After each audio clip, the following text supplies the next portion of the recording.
उद्धव ठाकरेजी त्याच्यामध्ये एक उमेदवार व्हावे हे आमचा आग्रह होता. त्यांच्या पक्षाने घेतला निर्णय. आता आमच्या पक्षाची भूमिका आमच्या प्रदेशाध्यक्षांनी जाहीर केलेली आहे.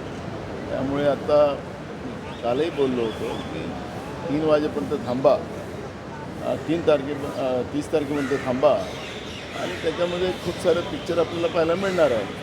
त्यामुळे आज आता किती फॉर्म येतात त्याच्यावर या विधान परिषदेच्या निवडणुकीचं भवितव्य आहे. काँग्रेस उमेदवार देणार आहेत का या निवडणुकीमध्ये? आमच्या प्रदेशाध्यक्षांनी जाहीर केलेलं आहे, त्याच्यामुळे देणार.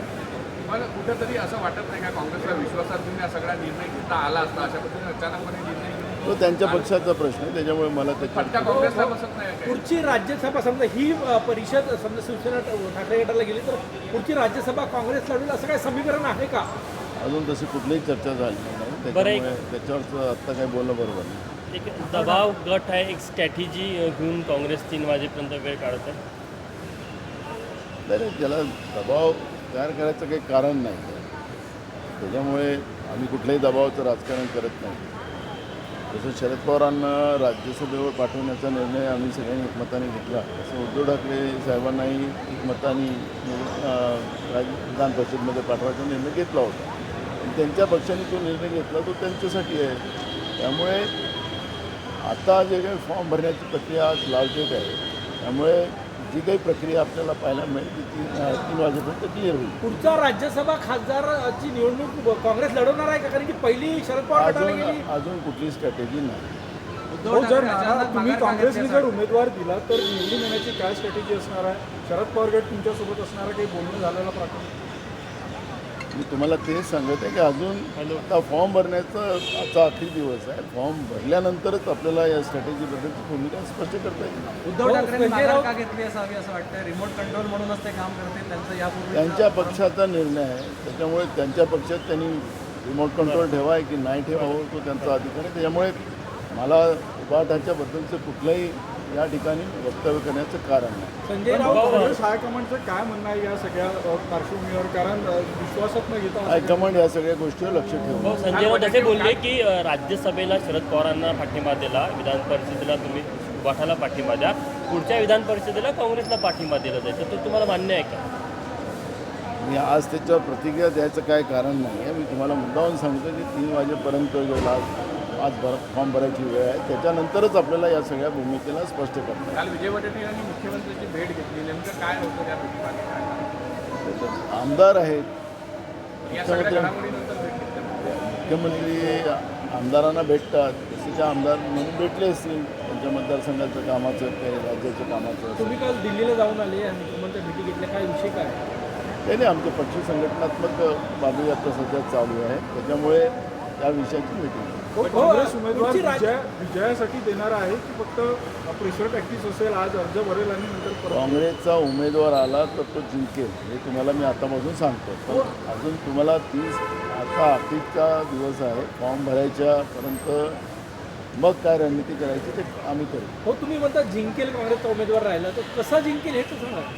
आमच्याकडे समीकरण आहे. आता त्याला हे बघा, विधान परिषदेमध्ये हे सगळे गुप्त मतदान आहे, त्यामुळे उमेदवार कसा जिंकवायचा तो काँग्रेसला माहिती आहे. आम्ही जिंकू. गुप्त मतदान आहे, कुठला पक्ष मदत करणार आहे अपार्ट फ्रॉम काँग्रेस? हे थोडं सांगता येतं याचं. संजय राऊत म्हणले, बाळासाहेब थोरात, पृथ्वीराज चव्हाण मोठे नेते जे आहेत त्यांच्याबद्दल अपेक्षा आहे का तुम्हाला यांना तिकीट मिळावी? माजी प्रदेशाध्यक्ष सगळा हायकमांडचा विषय आहे.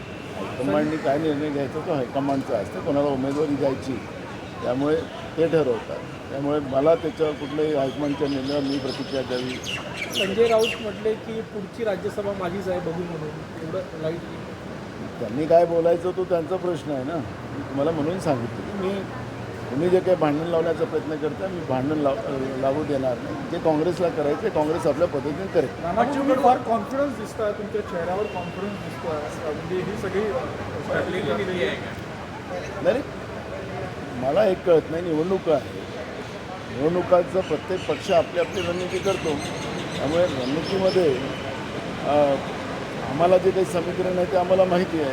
त्यामुळे आमचा उमेदवार जिंकेल, तो कसा जिंकायचा तो आम्हाला तुम्हाला इथं थोडी समीकरण सांगता येतं. पश्चिमकडून शिवसेनेकडून उमेदवार असणार आहे त्यांनी आपल्या पक्ष तिकडं विलीन करण्याची जवळपास तयारी केलेली आहे. काय वाटतं तुम्हाला? आम्ही परवाच बोललो त्याच्यावर, कारण की त्याच्यावर आता वारंवार प्रतिक्रिया देण्याचं काही कारण तेव्हा जायचे होते, आता जाणार आहे. आणि आमचं काय त्यांचा निर्णय आहे तो, त्यामुळे मला त्याच्यावर काही वारंवार प्रतिक्रिया. तुमच्या विरोधी पक्षाची भूमिका होती ना त्यांची आतापर्यंत शेतकरी आंदोलनात तुम्ही त्यांना त्यांच्यासोबत काय कौतुक वाटायचं आहे, करायचे. त्यांना काय करायचं तो त्यांचा निर्णय आहे. आखरी लोकशाहीमध्ये जनता निर्णय घेते आणि जनतेचा निर्णय हा सर्व मान्य असते. त्यामुळे कोण इकडे गेला, कोण इकडे आला त्याच्यावर समीकरण नसतं. आखरी जनता हे सगळं बघतं. कर्जमाफीला बगल देण्यासाठी तरी कुठेतरी बच्चू कडूला सत्ताधाऱ्यांनी सोबत तर नाही घेतलं असं आता वाटतं. जाहीर झालेली आहे त्यांची कर्जमाफी त्यांनी जाहीर केली.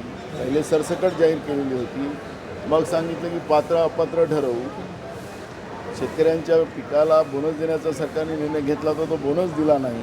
हे सरकार शेतकरी विरोधी आहे. त्यामुळे बगल काय द्यायचं आहे नाही द्यायचं आखरी शेतकरी डिसाईड घेणार. त्यामुळे सगळ्यांचं बूट पाडाखाली येतेच. त्यामुळे खोटं बोलून ज्या पद्धतीने आपण पाहतो आहे की पश्चिम बंगालमध्ये ज्या निवडणूक प्रक्रिया चालू होती, राम मंदिर बांधायचं जे प्रक्रिया झाली ती माननीय सुप्रीम कोर्टाच्या आदेशाप्रमाणे झाली आणि राम मंदिर जिथं होतं त्याच ठिकाणी ते मंदिर तयार करायची भूमिका मांडली गेलेली होती आणि ते माननीय सुप्रीम कोर्टाने तसा निर्णय दिला. पण देशाचे गृहमंत्री ते म्हणतात की आम्ही बाबरी मस्जिदवर आम्ही राम मंदिर बांधलं. म्हणजे सुप्रीम कोर्टाने दिलेला निर्णय आता बाबरी मस्जिदवर यांनी राम भगवान श्रीरामाचं जे मंदिर होतं तिथं नाही बांधलं असं देशाचे गृहमंत्री सांगतात. तर ही जी काय अनपढ व्यवस्था आज देशामध्ये निर्माण झालेली आहे. सुप्रीम कोर्टाचा निर्णय एकदम क्लिअर आहे. त्यामुळे मला असं वाटतं की लोक हे सगळं बघतात आहे, बारकाईनं बघतात आहे. भाजप जसं मांजर डोळे बंद करून जसं दूध पिते तसं भाजपची प्रक्रिया आता सध्याची स्थिती आहे. त्याच्यामुळे मला असं वाटतं की लोक हे सगळं बघतात आहे आणि लोक जेव्हा बघतात त्यावर लोकशाहीमध्ये लोकच महत्त्वाचे असतात.